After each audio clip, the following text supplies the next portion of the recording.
أعوذ بالله من الشيطان الرجيم بسم الله الرحمن الرحيم الحمد للہ رب العالمین والصلاة والسلام علی نبینا محمد وعلی آلہ وصحبہ اجمعین اما بعد۔ آج ہمیں کتاب الفوائد کے ساتھ، جس کے مؤلف ہیں امام ابن القیم رحمہ اللہ، جو فوت ہوئے ہیں 751 ہجری میں 751، امام ابن تیمیہ رحمہ اللہ کے خاص شاگرد ہیں، اور ان کی بہت سی کتب ہیں، اور ان کی تقریباً سبھی کتب بڑی ہی عمدہ، بڑی شاندار ہیں۔ ان میں سے ایک یہ ہے الفوائد، جس میں انہوں نے طرح طرح کے فوائد جمع کر دیے ہیں۔ کسی فائدے کا تعلق عقیدے سے ہے، کسی کا تفسیر سے، اور کسی کا دیگر امور سے۔ آپ کہہ سکتے ہیں کہ حکمت بری باتیں ہیں، آپ کہہ سکتے ہیں کہ اقوال زرعی ہیں۔ آج ہم آغاز کریں گے صفحہ نمبر 58 سے 58، اور یہ صفحہ بنتا ہے اس ایڈیشن کے مطابق جس کے محقق ہیں شیخ محمد عزیر شمس، اور اگر دوسرا ایڈیشن دیکھا جائے کتاب کا جس کے محقق ہیں ڈاکٹر عبدالباسط المشہدانی، تو اس کے اعتبار سے آج کا صفحہ نمبر بنتا ہے 9292۔ امام صاحب کہتے ہیں، امام ابن القیم رحمہ اللہ، وحد قس وما رأى الرسول، کہ قس نے توحید اختیار کی جبکہ اس نے نبی علیہ الصلوۃ والسلام کو نہیں دیکھا۔ کون ہے جی یہ قس؟ قس یہ جو ہیں قس بن ساعدہ الایادی، ان کا تھوڑا سا تذکرہ آپ کے سامنے رکھنا چاہوں گا، کیونکہ امام صاحب نے ان کا یہاں تذکرہ کیا ہے، بلکہ میں جملہ پہلے پورا کر لوں کہ قس نے توحید اختیار کی جبکہ قس نے نبی علیہ الصلوۃ والسلام کو نہیں دیکھا، اور وکفر ابن ابی، اور ابی کا بیٹا عبداللہ ابن ابی، اس نے کفر اختیار کیا، وقد صلی معہ فی المسجد، جبکہ اس نے نبی علیہ الصلوۃ والسلام کے ساتھ مسجد میں کئی نمازیں پڑھی ہیں۔ تو پہلے تو قس کی طرف چلتے ہیں۔ یہ کون ہے؟ یہ میرے پاس کتاب ہے اس وقت، الاصابہ فی تمییز الصحابہ، یہ حافظ ابن حجر عسقلانی رحمہ اللہ کی کتاب ہے۔ اس میں انہوں نے صحابہ کرام کا تذکرہ کیا ہے۔ تو قس بن ساعدہ کے بارے میں یہ میرے پاس 9ویں جلد ہے، اور اس کا صفحہ نمبر ہے 215۔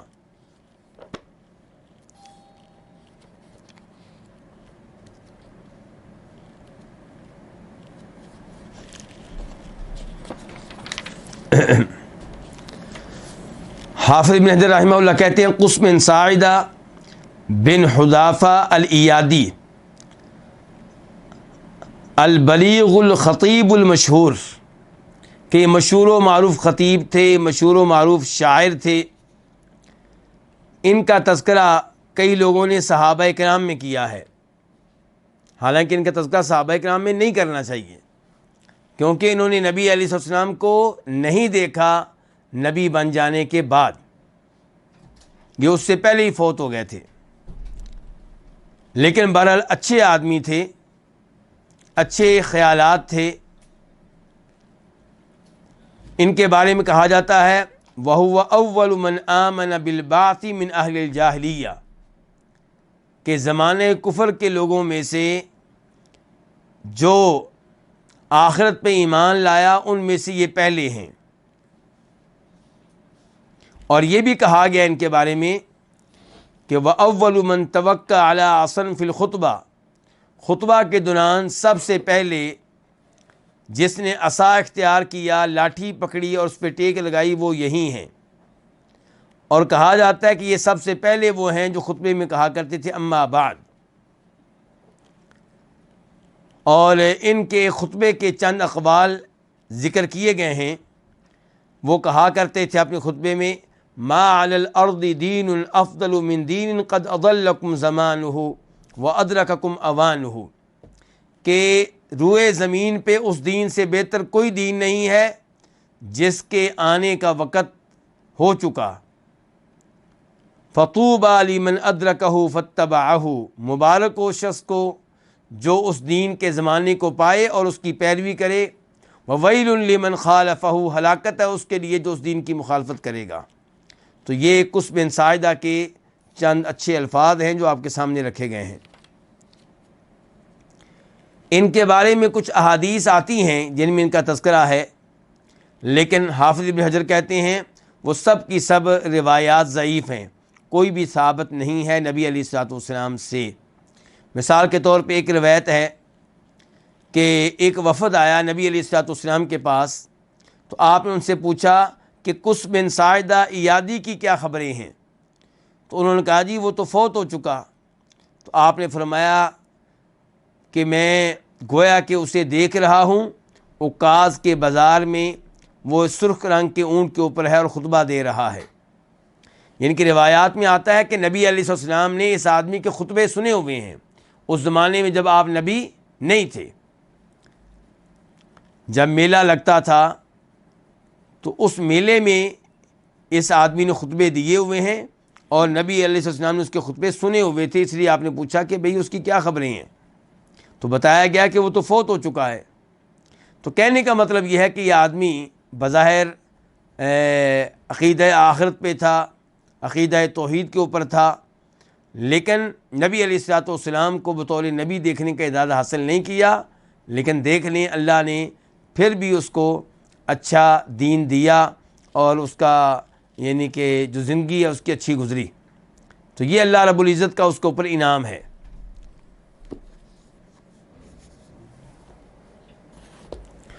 تو ان کے بارے میں کہہ رہے ہیں امام القیم رحمہ اللہ کہ قص نے توحید پالی، توحید اختیار کی، جب کہ اللہ کے نبی کو دیکھا نہیں ہے صلی اللہ علیہ وسلم۔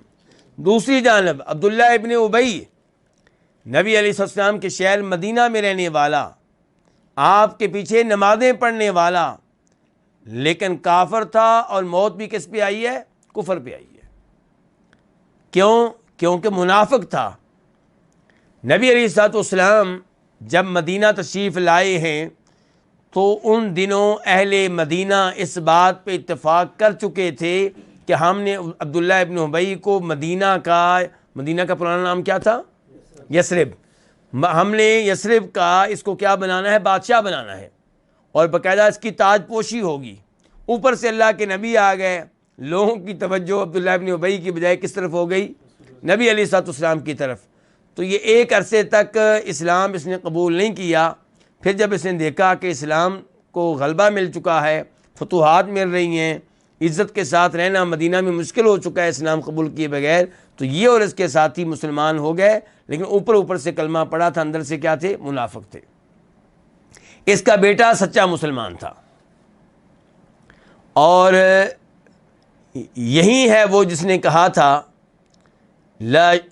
سورہ منافقون میں کہ جب ہم مدینہ واپس جائیں گے، یعنی کہ ایک لڑائی سے واپس آ رہے تھے تو راستے میں ایک مہاجر اور انصاری کی آپس میں یعنی کہ ان کا آپس میں جھگڑا ہو گیا، بحث و مباحثہ ہو گیا۔ تو مہاجر کا ساتھ مہاجرین نے دیا، انصاری کا ساتھ مدینہ والوں نے دیا۔ اب عبداللہ ابن ابی ظاہر ہے مدینہ کا پرانا آدمی ہے اور انصاری بھی مدینہ کے لوگ ہیں، تو اس نے تعصب کو ابھارنے کی کوشش کی۔ اس نے کہا اچھا یہ لوگ ہمارے شہر میں آئے اور ہمارے لوگوں سے لڑتے ہیں، جھگڑتے ہیں، ہم میں سے جو عزت والے ہیں وہ ان کو مدینہ سے نکال باہر کریں گے، ابھی ہم جب جائیں گے تو ان کو نکال دیں گے۔ تو اس کے اپنے بیٹے نے اس کی مخالفت کی اور کلمہ حق بلند کیا اور کہا کہ نبی علیہ الصلوۃ والسلام عزت والے ہیں اور تم ذلیل ہو۔ جب یہ فوت ہوا تو نبی علیہ الصلوۃ والسلام کے پاس اس کا بیٹا آیا جو کہ سچا مسلمان تھا۔ تو آپ علیہ الصلوۃ والسلام نے اس سے وعدہ کیا کہ میں اپنی قمیض دوں گا جس میں تم اپنے باپ کو کفن دے سکتے ہو، شاید اسے کوئی فائدہ ہو جائے۔ دوسرا آپ نے وعدہ بھی کر لیا کہ میں اس کی نماز جنازہ ادا کروں گا۔ تو وعدے پہ آپ نے عمل کیا، نماز جنازہ بھی آپ نے پڑھائی، جبکہ عمر فاروق کا مشورہ یہ تھا کہ آپ نہ پڑھائیں۔ اس آدمی کا کفر کتنا زیادہ تھا کہ اللہ تعالیٰ نے آیت اتار دی وَلَا تُصَلِّ عَلَىٰ أَحَدٍ مِّنْهُمْ مَاتَ أَبَدًا وَلَا تَقُمْ عَلَىٰ قَبْرِهِ، کہ ایسے کسی شخص کی نماز جنازہ ادا کرنے کی آپ کو اجازت نہیں ہے اور نہ ہی دعا کے لیے اس کی قبر پہ کھڑے ہونے کی اجازت ہے۔ اِنَّهُمْ كَفَرُوا بِاللَّهِ وَرَسُولِهِ، یہ منکر ہے اللہ کا بھی، اللہ کے رسول کا بھی، اور ایسے لوگ فاسق و فاجر ہو کر فوت ہوتے ہیں۔ تو یہ ہے جی اللہ تعالیٰ کا دیکھیں فضل و کرم کہ قس بن ساعدہ نبی علیہ الصلوۃ والسلام کی تعلیمات کو پانے سے پہلے ہی توحید کے اوپر تھا، اور عبداللہ ابن ابی آپ کی مجلس میں بیٹھنے والا، آپ کے پیچھے نمازیں پڑھنے والا، ایمان کی دولت سے محروم رہا۔ اس کے بعد کہتے ہیں امام ابن القیم رحمہ اللہ مع الضب ری ولا ماء وکم من عطشان فی اللجہ، بڑی حکمت کی باتیں ہیں یہ۔ ضب کس کو کہتے ہیں جی؟ ضب کا عام طور پہ ترجمہ کیا جاتا ہے گو، یعنی کہ یہ ایک جانور ہے جس کو گو کہتے ہیں، اور بہت سے علماء کرام کہتے ہیں نہیں، اس کا درست ترجمہ یہ ہے کہ سانڈا، اور اس کا تذکرہ کئی احادیث میں بھی آیا ہے اس جانور کا۔ مثال کے طور پہ بخاری شریف کی حدیث ہے، اس کا نمبر ہے 5391 5391، کہ نبی علیہ الصلوۃ والسلام کے دسترخوان پہ سانڈے کا گوشت رکھا گیا، اور آپ کے ساتھ خالد بن ولید بھی تھے۔ آپ کو بتایا گیا کہ یہ سانڈے کا گوشت ہے، تو آپ نے نہیں لیا۔ تو آپ سے پوچھا گیا کیا یہ حرام ہے؟ فرمایا نہیں، میری قوم کی سرزمین پہ یہ چیز نہیں تھی تو مجھے اس لیے پسند نہیں ہے، میں اس سے گن محسوس کر رہا ہوں، لیکن آپ کی موجودگی میں آپ کے دسترخوان پہ کھایا گیا، اس کا مطلب یہ ہے کہ کھانا کیا ہے؟ حلال ہے۔ تو یہ ذب جو ہے اس کے بارے میں مشہور ہے کہ یہ پانی نہیں پیتا، یہ سانڈا پانی نہیں پیتا، بہت کم کہیں پانی پیے تو پیے، ورنہ عام طور پہ نہیں پیتا۔ پانی کے طور پہ زمین کی نمی ہی اس کے لیے کافی ہے۔ اسی لیے عربوں کے ہاں یہ محاورہ ہے کہ لا افعل کذا حتی یرد الضب، کہ میں یہ کام نہیں کروں گا کب تک؟ جب تک کہ سانڈا پانی پینے کے لیے نہ آ جائے، یعنی کہ نہ وہ پانی پینے آئے گا نہ میں یہ کام کروں گا۔ جیسے کئی لوگوں نے لکھا ہوتا ہے کہ ادھار بند ہے کب تک؟ کشمیر کی آزادی تک۔ تو ایسے ہی یہاں پہ کیا ہے کہ میں یہ کام نہیں کروں گا کب تک؟ جب تک کہ سانڈا پانی پہ نہ آ جائے، ان کے پانی پینے کے لیے نہ آ جائے۔ تو کہنا یہ چاہتا ہوں مشہور کیا ہے کہ سانڈا پانی نہیں پیتا، لیکن اسے پیاس بھی نہیں لگتی۔ کیوں؟ کہ زمین کی نمی اور اس قسم کی چیزیں جو وہ کھاتا ہے وہ پانی کے طور پہ اس کے لیے کافی رہتی ہیں۔ تو اب امام صاحب کیا کہہ رہے ہیں دیکھیں کہ مع الضب ری ولا ماء، کہ سانڈے کے ساتھ ریجن کیا ہوتی ہے؟ سرابی ہوتی ہے۔ کیا مطلب؟ اس کا یعنی کہ پیٹ جو ہے پانی سے بھرا بھرا رہتا ہے۔ ولا ماء، جب کہ پانی نہیں ہوتا، یعنی کہ پانی پیے بغیر ہی وہ کیا رہتا ہے؟ پانی سے سراب رہتا ہے۔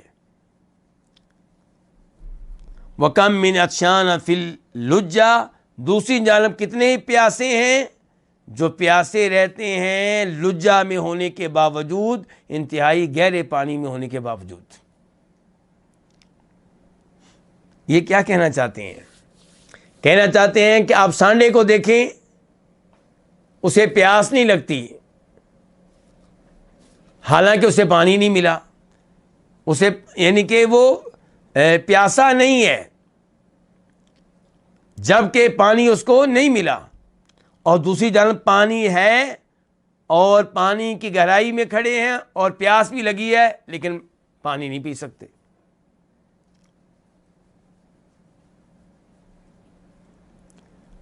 اس کی کئی مثالیں ہو سکتی ہیں۔ مثال کے طور پہ آپ کسی کشتی میں ہیں، کسی جہاز میں ہیں، اب اس میں پانی لینا آپ کے لیے سمندر سے مشکل ہے، یا پانی کڑوا ہے، پیاس آپ کو لگی ہے تو انتہائی گہرے پانی میں ہے لیکن پھر بھی پانی پینے سے محروم ہے۔ کہنا کیا چاہتے ہیں؟ کہنا چاہتے ہیں کہ کئی لوگ انتہائی گہرے پانی میں ہونے کے باوجود پانی سے محروم رہتے ہیں، کئی لوگ ہدایت کے مرکز میں ہونے کے باوجود ہدایت سے محروم رہتے ہیں۔ نوح علیہ السلام کا بیٹا ہدایت کے مرکز میں تھا نا، لیکن ایمان کی دولت سے محروم رہا۔ نوح علیہ السلام کی وائف ایمان کے مرکز میں تھی لیکن ایمان کی دولت سے محروم رہی۔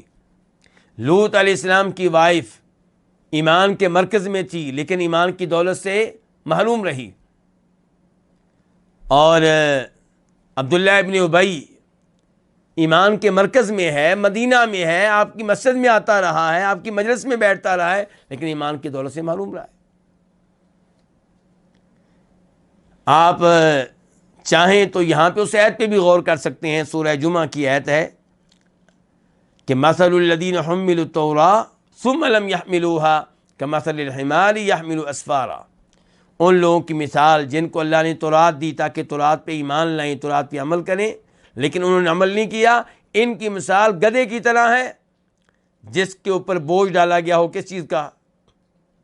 کتابوں کا۔ کیا گدھا ان کتابوں سے فائدہ اٹھا سکتا ہے؟ نہیں۔ فرمایا جن کو ہم نے تورات دی ان کی بھی یہی صورتحال ہے، تورات ملی فائدہ نہیں اٹھا سکے۔ تورات جیسا نور ان کے پاس تھا، تورات جیسی کتاب ہدایت ان کے پاس تھی، لیکن فائدہ نہیں اٹھا سکے۔ اچھا، اب یہ تو تھا دوسرا حصہ جس کی میں نے کافی وضاحت کر دی ہے، اور پہلا حصہ کیا تھا کہ سانڈا جو ہے وہ پانی نہ ملنے کے باوجود پانی سے سراب لیتا ہے۔ تو اس کی مثال ایک تو یہی ہوگا کس بن ساعدہ، ان کو پانی نہیں ملا، اللہ کے رسول بطور نبی نہیں ملے، لیکن پھر بھی توحید کے اوپر تھے، پھر بھی عقیدہ آخرت کے اوپر تھے۔ اس کی مثال آپ بنا سکتے ہیں فرعون کی بیگم کو۔ فرعون کی بیگم کس گھر میں تھی؟ فرعون کے گھر میں۔ اب فرعون کے گھر میں نور کہاں پہ، ہدایت کہاں سے؟ لیکن اس اللہ کی بندی کو اللہ نے ہدایت دی۔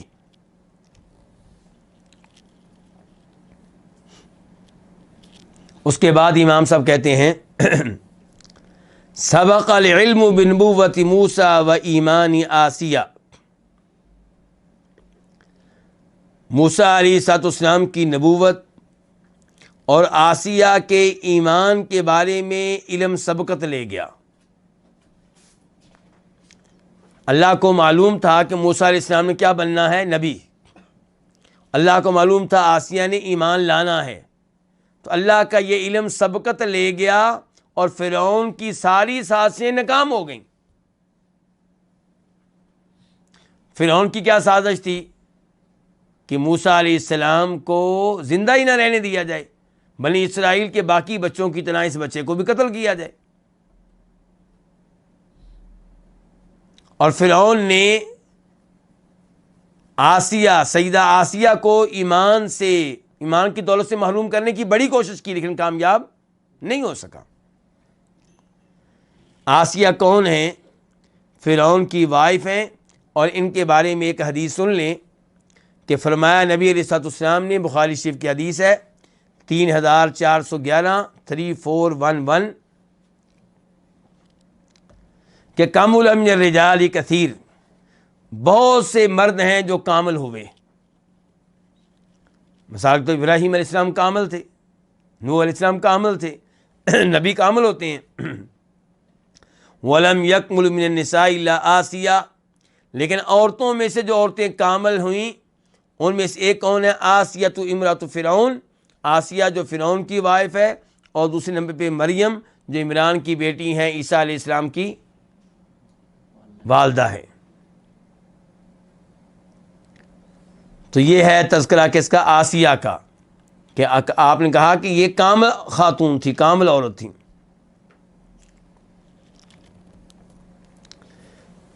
تو کہہ رہے ہیں امام ابن القیم رحمہ اللہ کہ موسیٰ علیہ السلام کی نبوت کے متعلق اور آسیہ کے ایمان کے متعلق علم سبقت لے گیا، جیت گیا علم۔ فسیق تابوتہ الی بیتہا، چنانچہ موسیٰ علیہ السلام کا تابوت، ان کا باکس جس میں ان کی والدہ نے ان کو بند کیا تھا، اسے لے جایا گیا الی بیتہا، اس کے گھر کی طرف۔ کس کے گھر کی طرف؟ فرعون کے گھر کی طرف، آسیہ کے گھر کی طرف۔ کیوں؟ جیسا کہ پہلے اشارہ کر چکا ہوں کہ فرعون کو کوئی خواب آیا تھا، اس خواب کی وجہ سے وہ سمجھتا تھا کہ بنی اسرائیل کے بچے میرے اقتدار کے لیے کیا ہے؟ خطرہ ہیں۔ چنانچہ حل یہ نکالا گیا کہ ان کے بچوں کو مار دو، ذبح کر دو۔ تو اب موسیٰ علیہ السلام کو بھی وہ ذبح کرنا چاہتے تھے، اس لیے اللہ کے حکم سے موسیٰ علیہ السلام کی والدہ نے موسیٰ علیہ السلام کو ایک باکس میں بند کیا اور اس کو دریا میں ڈال دیا، دریائے نیل میں، اور دریائے نیل اس باکس کو لے گیا فرعون کے گھر کی طرف۔ اللہ تعالیٰ نے کہا ہے نا سورہ طٰہٰ میں آیت نمبر 39 میں 39، ان اقذ فیہ فی التابوت فاقذ فیہ فی الیم فلیلقہ الیم بالساحل یأخذہ عدو لی وعدو اللہ والقیت علیک محبۃ منی ولتصنع علی عینی، کہ ہم نے موسیٰ علیہ السلام کی والدہ کے دل و دماغ میں یہ بات ڈالی کہ موسیٰ کو ایک باکس میں بند کر دو، باکس کو دریا میں ڈال دو، اور دریا اس کو لے جائے گا ساحل پہ، اور وہاں پہ اس کو پکڑ لے گا وہ جو اس کا بھی دشمن ہے، میرا بھی دشمن ہے۔ جو موسیٰ علیہ السلام کا بھی دشمن ہے، اللہ تعالیٰ کہہ رہے ہیں میرا بھی دشمن ہے۔ وَأَلْقَيْتُ عَلَيْكَ مَحَبَّةً مِّنِّي، اور اے موسیٰ ہم نے آپ کی محبت دلوں میں ڈال دی۔ وَلِتُصْنَعَ عَلَىٰ عَيْنِي، اور ہم نے چاہا کہ تمہاری پرورش ہماری آنکھوں کے سامنے ہو۔ تو اب موسیٰ علیہ السلام جو ہیں ان کو پہنچا دیا گیا وہاں پہ۔ اب کیا ہوا؟ اب وہ قتل کرنا چاہ رہے ہیں، کس کو؟ موسیٰ علیہ السلام کو، یہ سوچ کے کہ یہ اسرائیلیوں کا بچہ ہے۔ اور فرعون کی قوم کیا تھی؟ قبطی تھے یہ لوگ۔ کیا تھے؟ قبطی۔ موسیٰ علیہ السلام کیا تھے؟ اسرائیلی، جن کے یعقوب علیہ السلام کی اولاد میں سے۔ اسرائیل کس کو کہتے ہیں؟ یعقوب علیہ السلام کو۔ اب کہتے ہیں فجاء طفل منفرد عن ام، بچہ آیا لیکن ماں کے بغیر۔ ایک بچہ آیا منفرد عن ام، جو اپنی ماں سے الگ تھلگ تھا۔ کون؟ موسیٰ علیہ السلام۔ کس میں؟ باکس میں۔ آیا کہاں؟ کس کے پاس؟ الی امرأۃ خالیۃ عن ولد، ایک ایسی عورت کے پاس جو اولاد سے محروم تھی۔ بچہ آیا بغیر ماں کے، اور عورت جس کے پاس پہنچا وہ ہے بغیر اولاد کے۔ اس کا تذکرہ اللہ تعالیٰ کرتے ہیں قرآن کریم میں سورہ قصص میں آیت نمبر 9 میں 9۔ وقالت امرأۃ فرعون، اور فرعون کی وائف نے کہا قرۃ عین لی ولک، کہ یہ میری اور تمہاری آنکھوں کی ٹھنڈک بنے گا۔ اپنے خامن سے کہہ رہی ہے، کیونکہ بچہ بڑا پیارا ہے، دل میں اتر گیا۔ کہا لا تقتلوہ، اس کو قتل نہ کرو۔ اس سے کیا پتہ لگا؟ وہ قتل کرتے تھے بچوں کو، اس لیے وہ کیا کہہ رہی ہے؟ اس کو قتل نہ کرو۔ عسیٰ ان ینفعنا، امید ہے کہ یہ ہمیں فائدہ دے گا، او نتخذہ ولدا، یا ہم اس کو اپنا بیٹا بنا لیں گے۔ وہم لا یشعرون، اور انہیں نہیں معلوم تھا۔ کیا نہیں معلوم تھا؟ کہ یہ بچہ ان کے لیے خطرہ بنے گا۔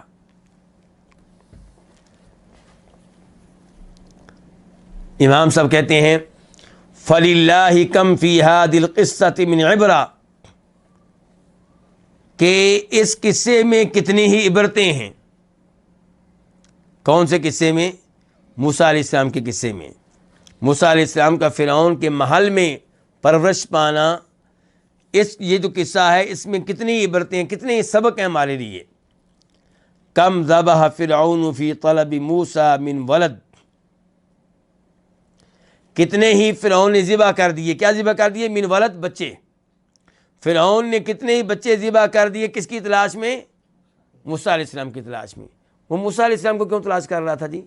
خواب یہ آیا تھا نا کہ ایک بچہ اسرائیلی وہ میرے لیے خطرہ بنے گا، تو اس بچے کی تلاش میں اس نے پتہ نہیں کتنے ہی بچے مار ڈالے، لیکن جس کو اللہ بچانے والا ہو اسے کوئی کچھ نہیں کہہ سکتا، کوئی نقصان نہیں پہنچا سکتا۔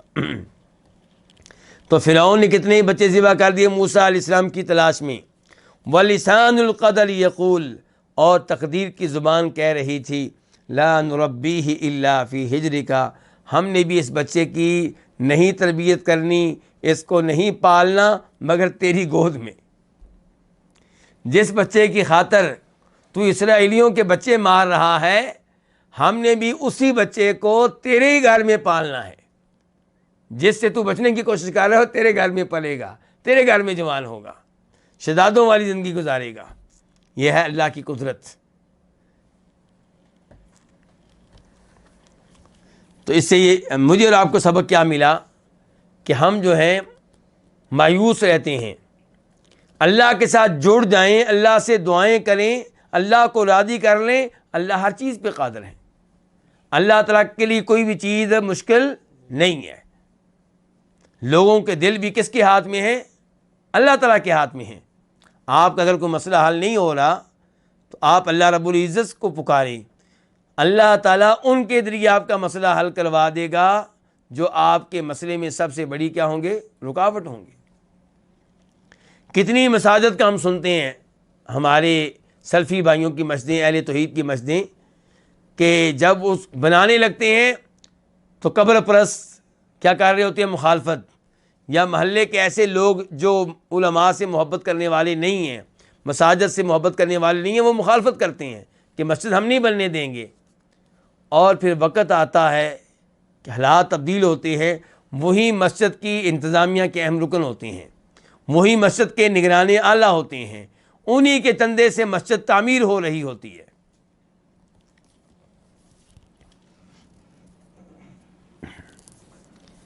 امام صاحب اس کے بعد تذکرہ کرنے لگے ہیں ایک صحابی کا جو مشہور ہیں ذوالبجادین کے لقب سے۔ کس کے لقب سے؟ ذوالبجادین۔ اور ان کا نام ہے عبداللہ بن عبد نہم المزنی، اور ان کے بارے میں آپ کو تفصیلات کہاں ملیں گی؟ اسی کتاب میں جس کا پہلے تذکرہ کر چکا ہوں، الاصابہ فی تمجید الصحابہ، کن کی؟ حافظ ابن حجر اسقلانی کی، اور اس کی جلد نمبر 6 والیوم نمبر 6 صفحہ نمبر 260 260۔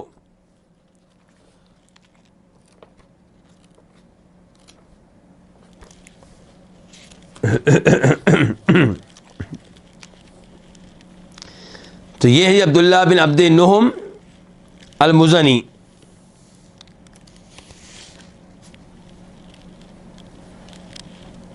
حافظ ابن حجر رحمہ اللہ نے بھی ان کا وہ واقعہ لکھا ہے جو ابھی امام ابن القیم رحمہ اللہ ذکر کرنے والے ہیں۔ تو اس لیے کتاب ہی کی طرف واپس آتے ہیں، اور بس یہاں میں نے آپ کو بتا دیا کہ تفصیل سے آپ نے پڑھنا ہو تو الاصابہ میں آپ کہاں پڑھ سکتے ہیں ان کے بارے میں۔ اچھا، کان ذوالبجادین، پہلے تو بجادین کا مسئلہ حل ہو جائے۔ بجادین کیا چیز ہے؟ بجادین تسنیہ ہے کس کا؟ بجاد کا۔ بجاد ایک بجاد اور بجادین دو بجادیں۔ بجاد کہتے ہیں کس کو؟ دھاری دار چادر کو۔ تو ذوالبجادین دو دھاری دار چادروں والے، یا آپ کہیں گے ایک ہی دھاری دار چادر کے دو حصوں والے، جیسا کہ ابھی معلوم ہوگا۔ تو امام صاحب کہتے ہیں کان ذوالبجادین یتیما فی الصغر، ذوالبجادین بچپنے میں کیا تھے؟ یتیم تھے۔ فکفلہ عمہ، تو ان کی پرورش اور کفالت کس نے کی؟ ان کے چچا نے۔ فنازعتہ نفسہ الی اتباع الرسول، تو ان کے نفس نے ان سے مقابلہ کیا، ان کو آمادہ کیا، ان کو کھینچ کر لے گیا کہاں؟ نبی علیہ السلام کی اتباع کی طرف۔ ان کا دل ان سے مطالبہ کرے کہ اللہ کے رسول کا کلمہ پڑھ لو، ان کے دین کو اپنا لو صلی اللہ علیہ وسلم۔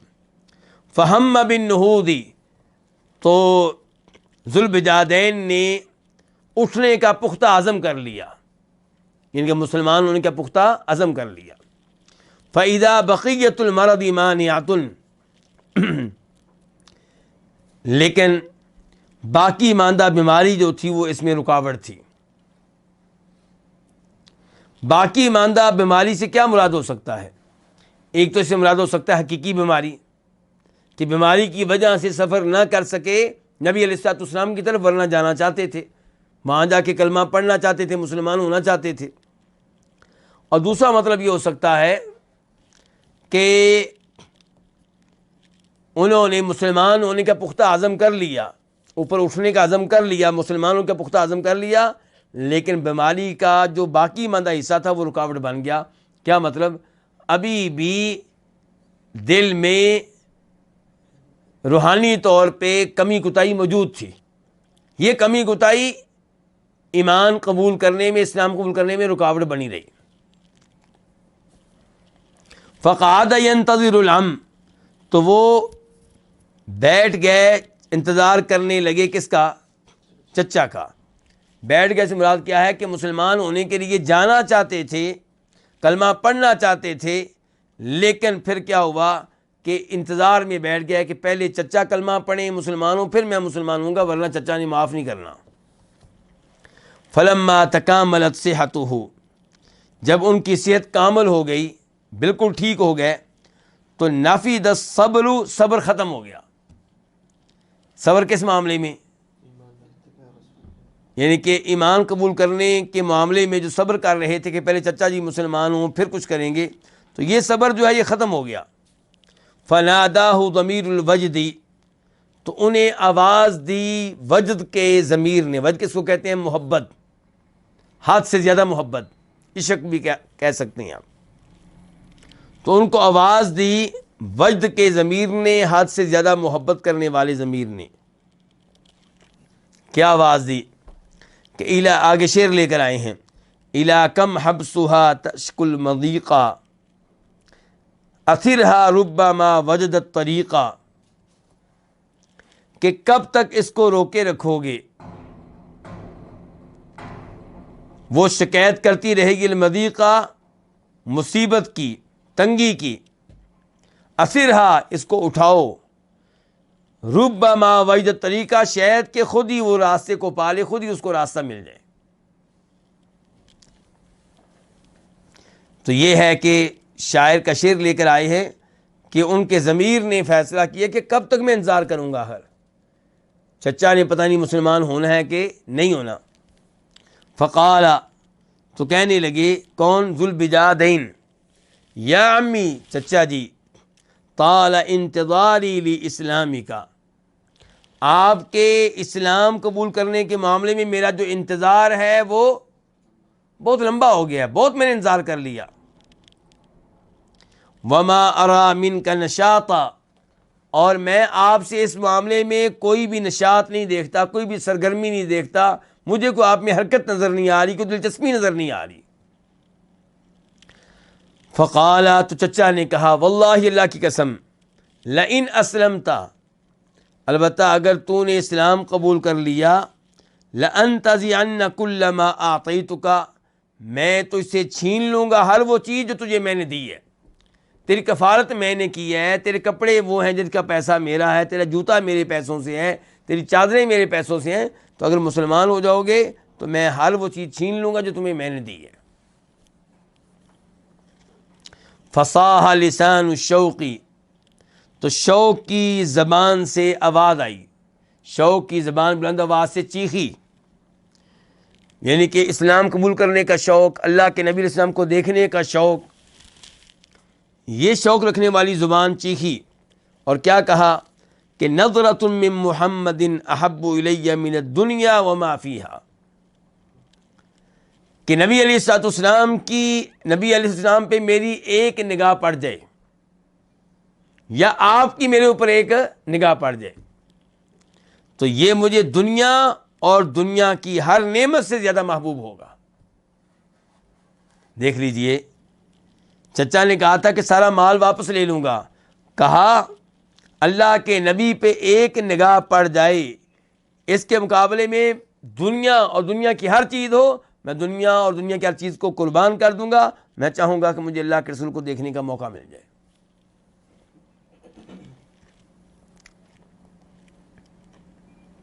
یہ ہیں وہ لوگ جو ایمان میں کیا ہوتے ہیں؟ پختہ ہوتے ہیں، جن کے ایمان میں تردد نہیں ہوتا، شکوک و شبہات نہیں ہوتے۔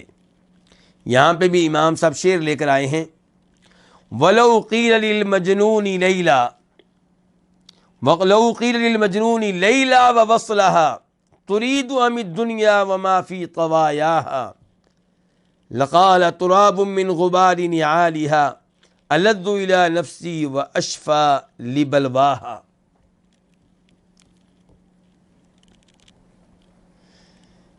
کیا کہہ رہے ہیں جی شاعر؟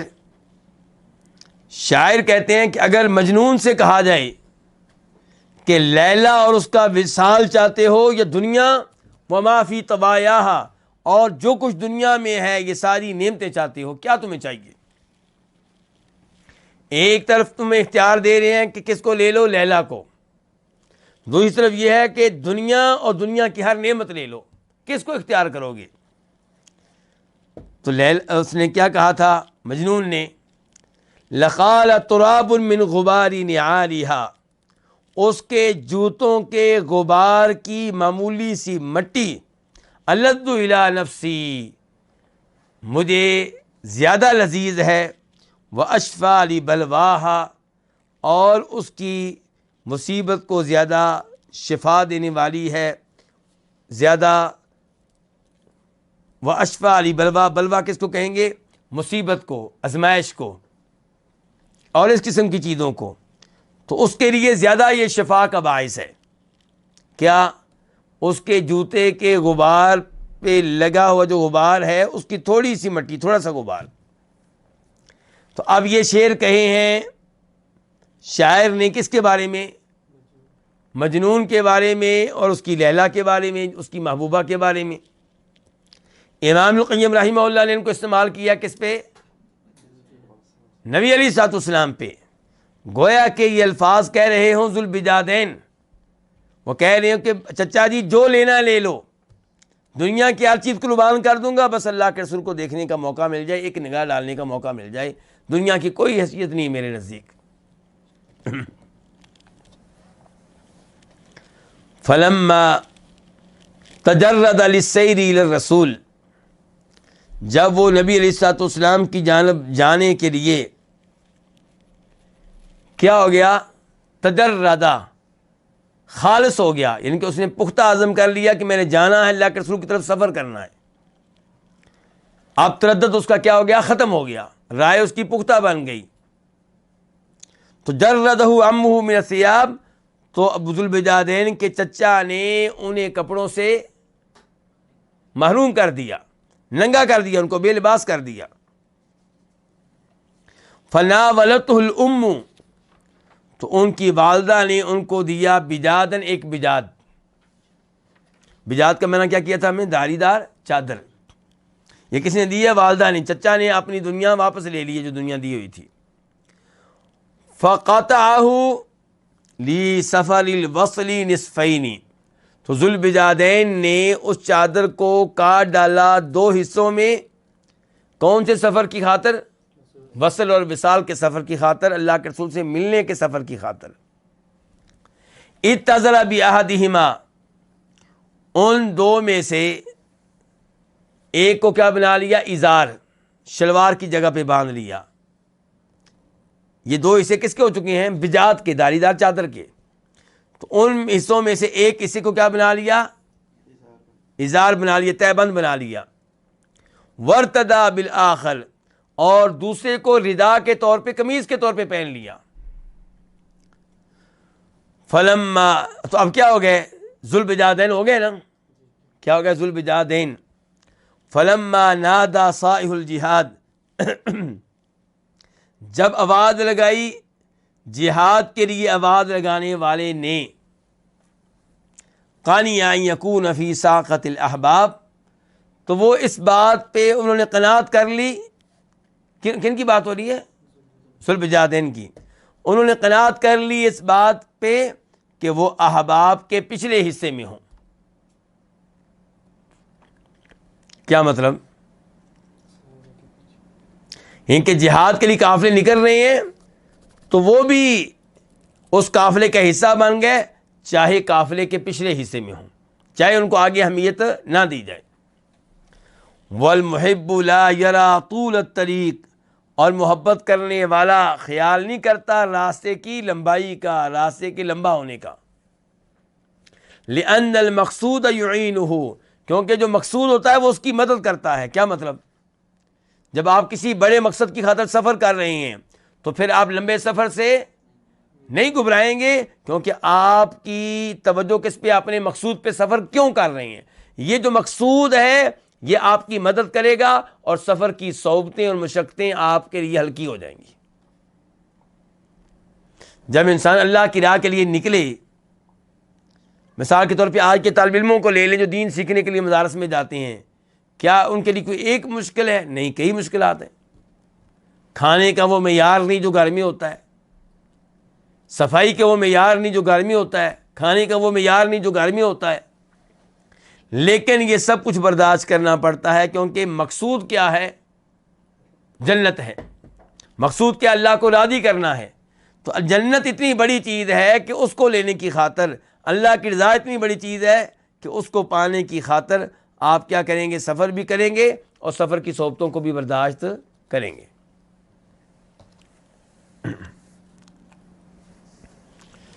الا بلغ اللہ الحما من یریدہ وبلغ اکناف الحما من یریدہا۔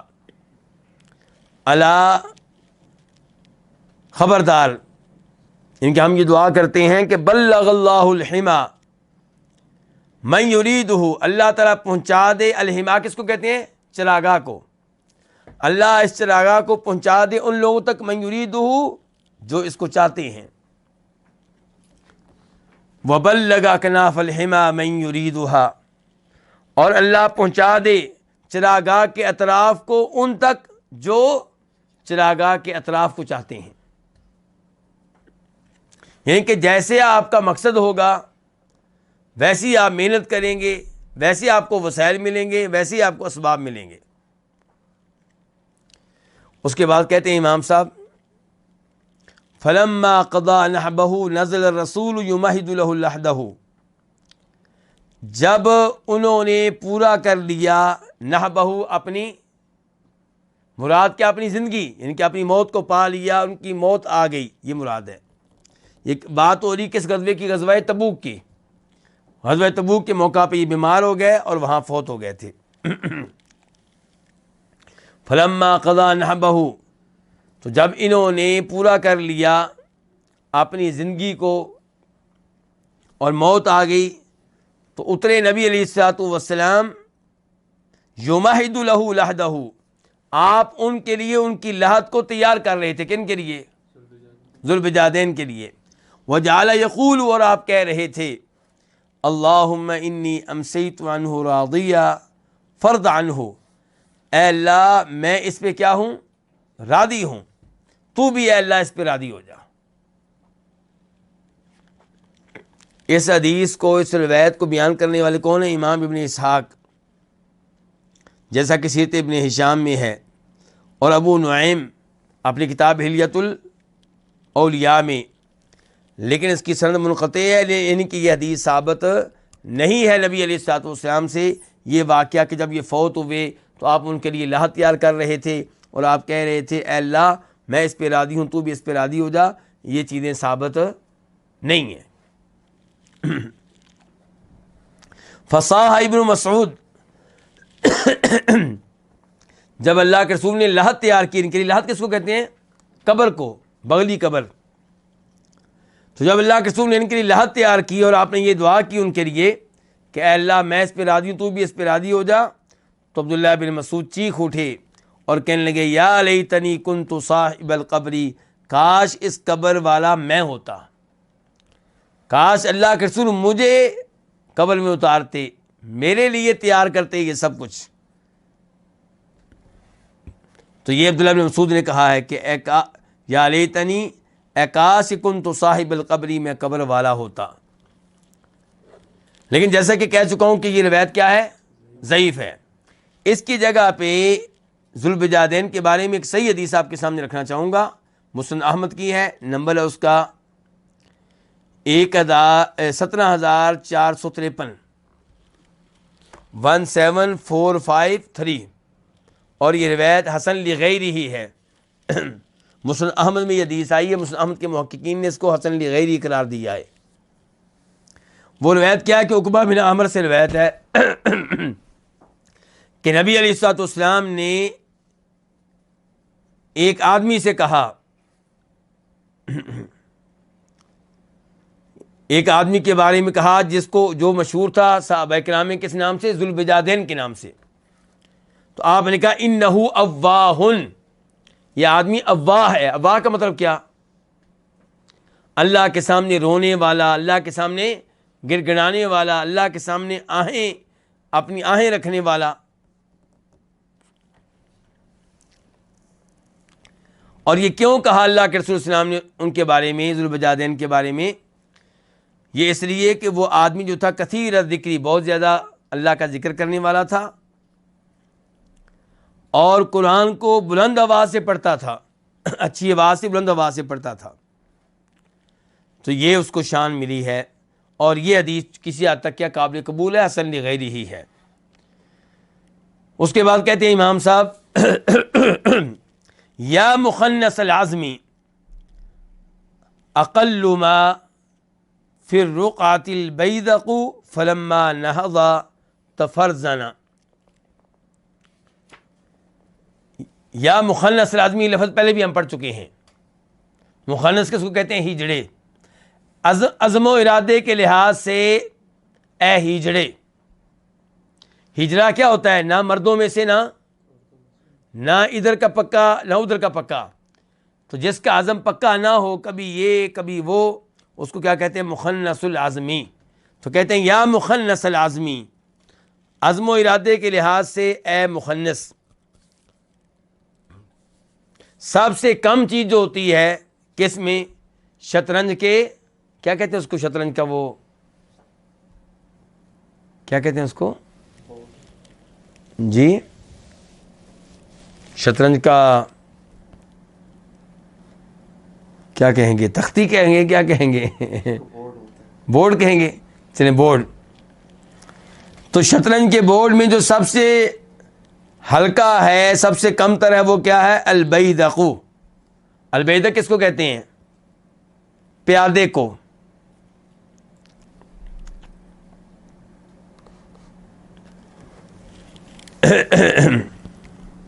فلما نہضا، تو جب وہ اٹھتا ہے، کون؟ یہ پیادہ، یہ بیذق جب وہ اٹھتا ہے تو تفرزنا، تو کیا بن جاتا ہے؟ شطرنج میں سب سے اعلیٰ چیز جو ہوتی ہے وہ ملکہ ہوتی ہے، بادشاہ ہوتا ہے. تو پھر یہ کیا بن جاتا ہے؟ بادشاہ بن جاتا ہے. لیکن اس کے لیے اٹھنا پڑتا ہے. کیا کرنا پڑتا ہے؟ اٹھنا پڑتا ہے. تو ایسے ہی جو اللہ کی راہ میں محنت کرے گا، دین کے لیے کام کرے گا، تو اس کو شان ملے گی، اس کو مقام و مرتبہ ملے گا. تو پیغام کیا ملا اس سے؟ کہ ہم بھی محنت کریں ذوالبجادین کی طرح، ہم بھی سفر کریں نبی علیہ الصلوۃ والسلام کی احادیث پڑھنے کے لیے، انہیں سیکھنے کے لیے، ایسے ہی جیسے ذوالبجادین جو ہیں انہوں نے سفر کیا ہے نبی علیہ الصلوۃ والسلام کے لیے.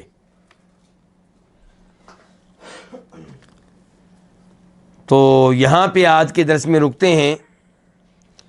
انشاءاللہ آئندہ ان دروس کو مکمل کریں گے. اللہ تعالی ہم سب کو ہمت دے، توفیق دے، اور ان اقوال زرین سے، ان حکمت بری باتوں سے اللہ تعالی ہمیں سبق حاصل کرنے کی توفیق عنایت فرمائے. وصلی اللہ تعالی علی نبینا محمد وعلی آلہ وصحبہ اجمعین.